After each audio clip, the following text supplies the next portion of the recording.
भारतीय टुडे 21 से मैं आरपी पंडित आपके साथ जुड़ा हूँ। मैं इस समय श्री राम ग्लोबल स्कूल की प्रिंसिपल सविता कपूर जी के साथ हूँ। मैंने बहुत सारे पढ़े लिखे लोगों के साथ चर्चा की है, मगर जनरल नॉलेज के हिसाब से देखा जाए तो सविता कपूर शायद पूरे भारत में अपितु उत्तर भारत में सबसे अव्वल है। इनको जनरल नॉलेज की मैं इनकी तारीफ करता हूँ।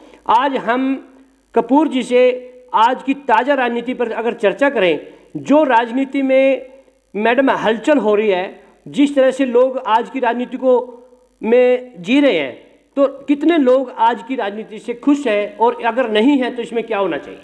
पहले तो धन्यवाद, पर आपने मेरी बहुत ज़्यादा ही तारीफ कर दिया, इसके योग्य मैं नहीं हूँ।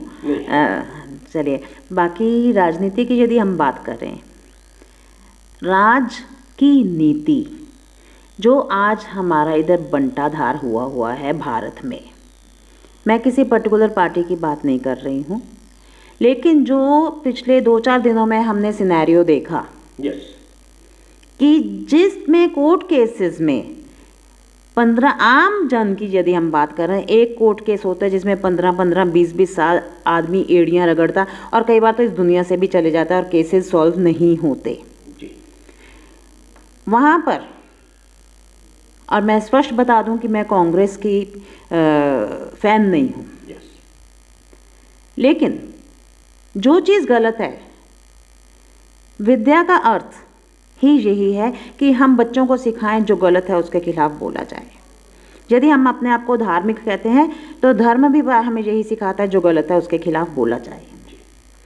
अभी हम देखें तो राहुल गांधी जी के बारे में इतने क्विक कि भैया अभी के अभी ये फटाफट ये काम होना चाहिए, नहीं तो शायद धरती पे प्रलय आ जाएगी। और उसके बाद धर्मराज भी पूछेंगे कि भैया तुमने राहुल गांधी का केस कैसे छोड़ दिया, वो इतनी जल्दी क्यों नहीं सॉल्व किया।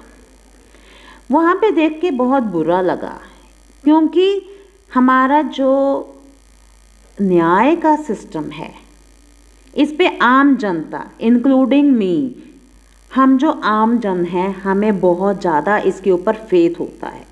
लेकिन यदि हमारी न्यायपालिका उसके ऊपर हमें क्वेश्चन उठाने के चांसेस देती जा रही है, बिल्कुल ठीक है, यदि अच्छी बात है, आप गलत को गलत कहिए, न्यायपालिका का काम भी यही है, लेकिन फिर हमें सबको समान लेके, न्यायपालिका को सबको समान लेके चलना है। यदि वो आम आदमी पार्टी के खिलाफ एक्शन ले रही है, यदि वो कांग्रेस के खिलाफ एक्शन ले रही है, तो क्या ये जो हमारी रूलिंग पार्टी है उसमें सारे दूध के धुले हुए हैं, उनके खिलाफ क्यों एक्शन नहीं हो पाता? उन पुलिस ऑफिसर्स के खिलाफ क्यों एक्शन नहीं हो पाता जो करप्ट हैं? उन अधिकारियों के खिलाफ एक्शन क्यों नहीं हो पाता जो करप्ट हैं? वो इसलिए नहीं हो पाता क्योंकि कहीं ना कहीं आप और हम जो जनता है, हम सो रहे हैं। अभी हम डिस्कस कर रहे थे कि जो इलेक्शंस के यदि हम देखें तो हम वोट डालने पढ़ा लिखा इंसान कम जा रहा है जी, क्योंकि उसका एटीट्यूड ये है मेरा काम चल रहा है, मुझे कोई फ़र्क नहीं पड़ता। भाई फ़र्क तो सबको पड़ता है। और वोट देने कौन जा रहा है? वो लेबर क्लास जिसे सेंस ही नहीं है, क्योंकि उसे तो शाम को पौवा मिला, मैंने दे दिया या इनकी पार्टी ने दे दिया या आपकी पार्टी ने दे दिया, वो पौवे के नाम पे वोट डाल रही है।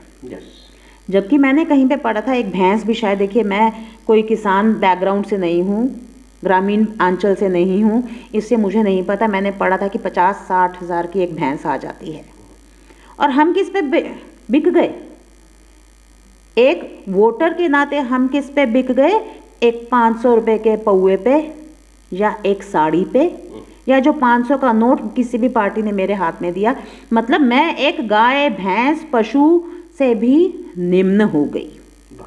तो देखिए, सविता कपूर जी ने आज की राजनीति को कितनी गहराई से समझाने की कोशिश की और कहा कि जिस तरह समाज में इंसानियत अपनी गिरावट को इस तरह से प्रस्तुत करती नज़र आ रही है कि हम पशु पक्षियों से भी कम अपना आकलन लगाकर ऐसी सरकारों को निरंतर चुनते आ रहे हैं